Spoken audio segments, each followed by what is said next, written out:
everybody. I want to thank you for tuning in to a special edition, Real Men, Real Talk. SC Sports World's doing big things. We're bringing in great guests. And today, we got a special author from Pittsburgh. He's done great things. Come to find out, I read one of his books. Yeah. His first book. We got Stevie J. Thank you for coming in. Thank you, bro. Thank you. And always, we got the one and only, the poet laureate of Pittsburgh, Braddock, Mike Vick, the truth. Thanks for coming in Thanks, today, bro. brother. Thanks for having me. Now, all right, so Stevie J, with this show, we just talk about the issues of the day. Okay. You know, we read your book. You know, the first book you put out. You know, talk about how you got the idea, man. Very powerful. Okay. And now you have a second one. Let's talk about. Well, the first book was called Wake Up Young Black Male. Right. And Life is What You Make It. And I wrote that back in 2006. That book was basically a brief explanation of my life, you know, coming up in Wilkinsburg, Hunter Street. Some of the things I seen. It's just a brief testimonial. Me trying to find my way to becoming a writer. You know, I didn't really have much training at the time writing. I just picked up a pen and started to write down my thoughts. And as I started to write, I started to say, hey, man, this is interesting. This is fun. So took a couple classes and, you know, moved on to starting to develop the craft, as I call it, and, you know, came up with this next book, the new book I have out that's titled, How Did I Get Here From a Cushite to a Thug? Okay, okay. Now, you also do a lot of public speaking, talking to the youth, man. I mean, you know, we know what's going on in our communities. Just what kind of things are you talking to the youth about, you know? Oh, man, pretty much everything, man. Basically, I like to talk about who we are, you know, because I think in a lot of cases, we don't know who we are, man. You know, we get into these schools, and the schools really aren't training us, you know, letting us know who we really are truly, you know what I'm saying? School's important. I don't knock school, but I think that in a lot of cases, they don't teach us who we are. You know, the ancient Africans taught every day who you were. They would sit around fires, they talked, and they shared stories, different mores, different things like that to uplift their mind state to say, hey, man, I'm black, and it's beautiful to be black, and I'm a great man just by being black. You know what I'm saying? So we don't know that nowadays. So that's the main thing I try to get across. And then, you know, I mix in a little bit of the hip hop, you know, a little bit of stuff that they like to talk about, little things like that. So a little bit of everything. Okay. Yeah, you know, like you said, your experience growing up in Wilkinsburg, you know, I know you got a lot, right, just growing up from Wilkinsburg, you got a lot that you could talk to the youth about. Now, what was Wilkinsburg? You came, like, I guess around the 90s. Yeah, that was the gang era. The law and the different things. So how were you able to survive that? Well, the gang era was crazy, man. Myself, you know, I hung out with a lot of gang members. Okay. But I was in the sports. I was in the basketball. Okay. So basketball pretty much saved me. Yeah. You know, I got my you know, my pass, as they say, from being decent in basketball. Okay. You know what I'm saying? So everybody knew who I was. They knew that, hey, that's Stevie J. You know, I always had a ball with me. So a lot of the gangbangers, you know, respected me. And they kind of like, all right, that's the sports dude. So, but I hung out with a lot of them because they was my friends before the gang started. So I couldn't just not be their friend. You know what I'm saying? So, you know, I still hung out with them, and I seen a lot of death, man, a lot of murder.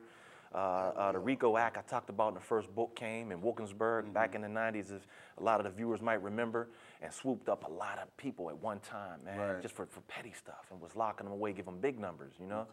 So it was hard, man, but I escaped it through sports, and, you know, a mentor that I had, Rod Simmons, who was very influential to my upbringing. Helping me see a different side than just Wilkinsburg, you know, because in my home, we suffer from poverty. Unfortunately, both my parents got caught up into drug epidemics at one point or another. And I say that not to knock them, but I say that so people can understand that I've been where a lot of people are at right now. You know, you come home, you see your parents without, you know, messed up.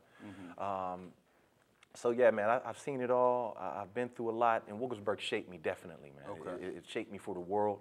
It helped me see that there's a lot of slimy people out here, and you know, that the hood sense, as I call it. You know, you need that in business, in the real world. You could tell when somebody's coming at you crazy from just coming up in the hood. You know, sometimes you make the mistake, you're wrong, but majority of the time I'm right. I can be able to tell right away if somebody's shady or not, as we say. Well, Steve, would you give us some more information about Roger Simmons, your mentor? Because I think it's important that we go back and acknowledge the people who helped us along the way.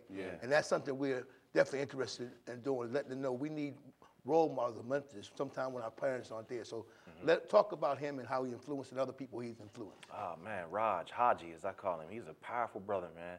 Real short guy, you know, 5'5". You know, wasn't a big presence, but his mouth and his spirit was humongous. He was a giant. He had a giant spirit. Good brother. He lived right across the street from me. right there on Mill Avenue in Wilkinsburg at one point in time, and that's how I met him. I was about 11 years old, and you know, he taught me a lot, man. Gave me some of my first books, let me read, you know, taught me different things of who I am as a black man, helped me through a lot of rough situations, fed me a lot of nights when we didn't have food. So he's more than just a basketball coach or a mentor. He was like my dad in a sort of a sense. And it was about, it was a lot of us, about 16 of us total who he was mentoring at one time. Okay. You know, J.R. Holton, as we talked earlier, the basketball player over in Russia, was one of the people that was under his wing. And we were all come up together. We love each other still to this day because of him. And, you know, there's some movie producers, there's some teachers, there's some engineers, there's really, really strong, powerful brothers that came out of this.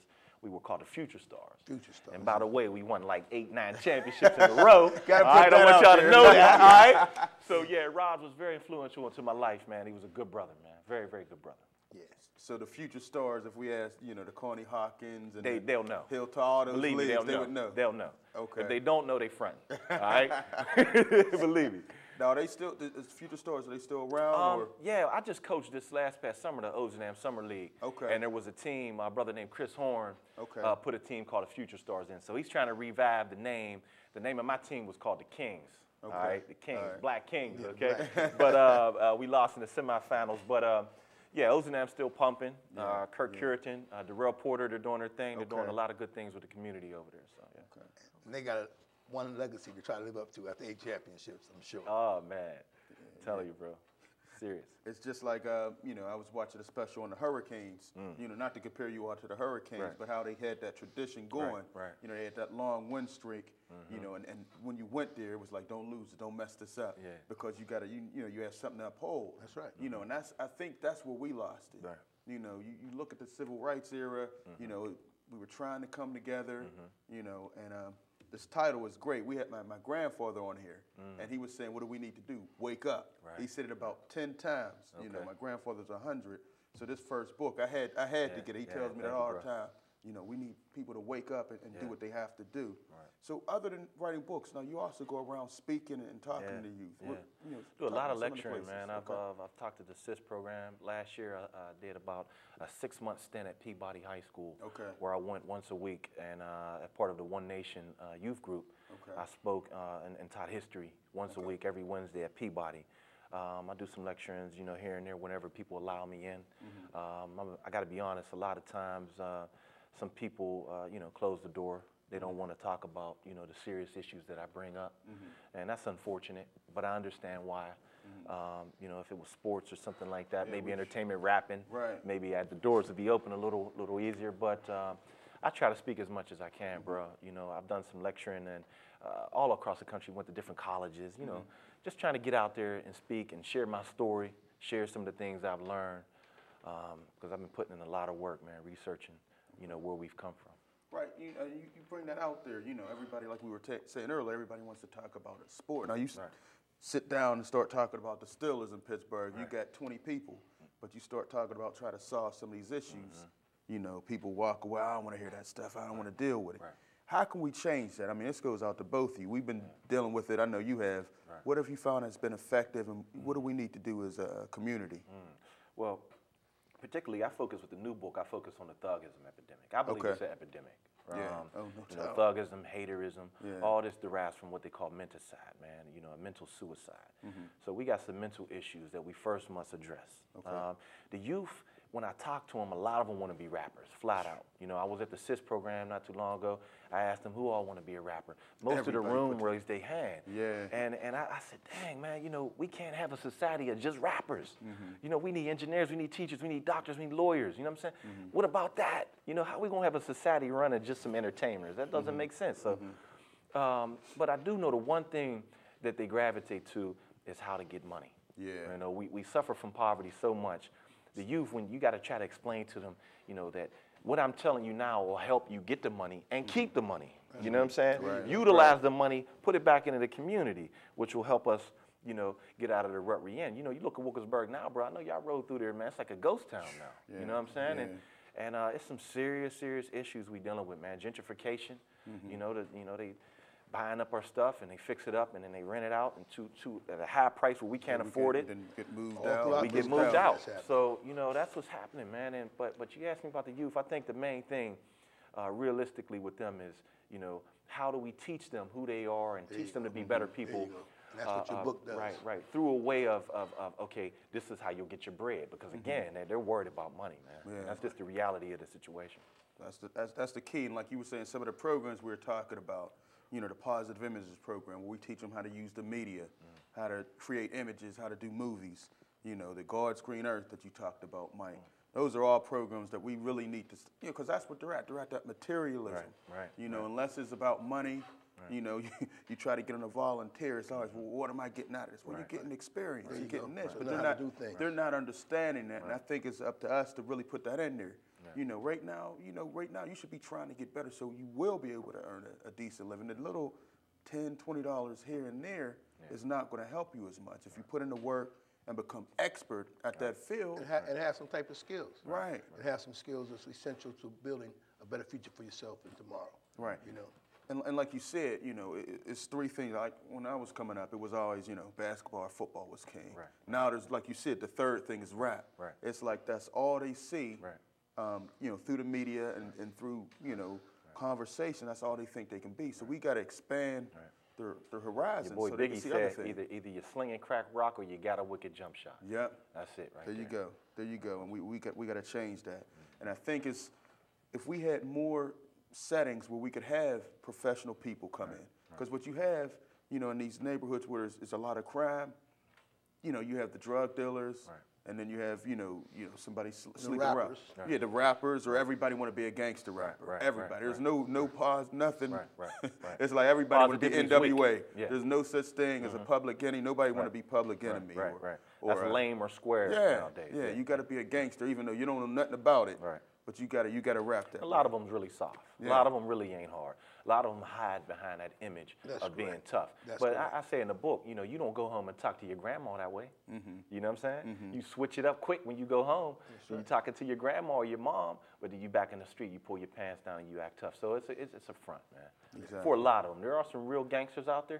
But for the most part, man, a lot of these brothers is fake. And so many people have gotten caught up following. You know, like you said, these guys want to be part of a group. So, you know, you may have that one gangster who's not, you know, he's going to do what he has to do. Everybody's following. But they, like you said, they get swept up in the mix too, and they got a record, and then they didn't want to be, you know, that thug or whatever. But things are limited right now, so we got to do it with it. It's love at the end of the day. It's love because, you know, you get in the game for love. You know, you ain't getting it from home. You ain't getting food.